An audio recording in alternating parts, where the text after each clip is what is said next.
The world of espionage television has rarely seen a series as gripping and sophisticated as The Night Manager, the adaptation of John le Carré's acclaimed novel. After a decade-long wait, Season 2 finally arrived, bringing with it a wave of excitement and inevitable spoilers. At the heart of this revival stands executive producer Stephen Garrett, who recently opened up about the immense satisfaction and responsibility he felt in safeguarding the show's biggest twists until the episodes were released. Garrett, in a candid conversation following the premiere, admitted that prior interviews had required him to be deliberately evasive.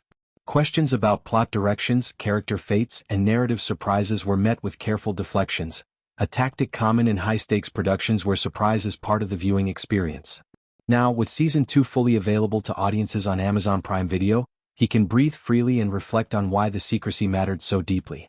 For Garrett, protecting spoilers wasn't merely a promotional strategy, it was a privilege rooted in respect for the audience.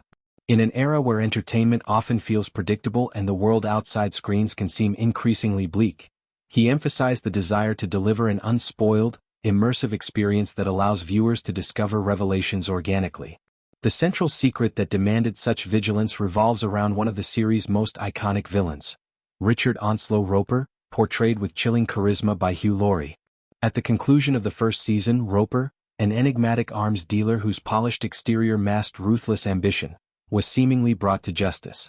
Captured by his own treacherous associates, the scene strongly implied a fatal end, leaving audiences to assume the threat had been neutralized.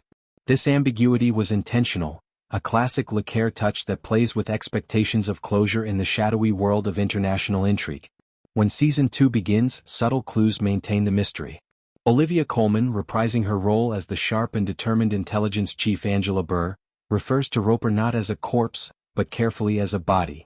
This linguistic choice was no accident. It served as a breadcrumb for attentive viewers while preserving the larger shock. And then, in a bold narrative pivot, Roper re-emerges, alive, unrepentant, and even more dangerous. Garrett describes this return as injecting an even more deliciously evil spin into the proceedings. Laurie's performance elevates the character further, blending sophistication with menace in a way that makes Roper's survival feel both inevitable and terrifying. Adding to the intrigue is the introduction of Teddy dos Santos, played by Diego Calva, who steps in as Roper's heir apparent. Teddy now oversees the continuation of Roper's clandestine arms empire, ensuring that the cycle of corruption and power persists. This development not only extends the threat but also deepens the thematic exploration of how evil regenerates in systems built on secrecy and greed. Throughout the discussion, Garrett draws subtle but pointed parallels between Roper's worldview and real-world figures. Without naming names directly, he highlights Roper's articulation of a business model tied to regime change, questioning why such operations occur, how they succeed, and what philosophical underpinnings drive them. Many observers interpret this as a veiled reference to contemporary political leaders, particularly one associated with controversial foreign policy decisions.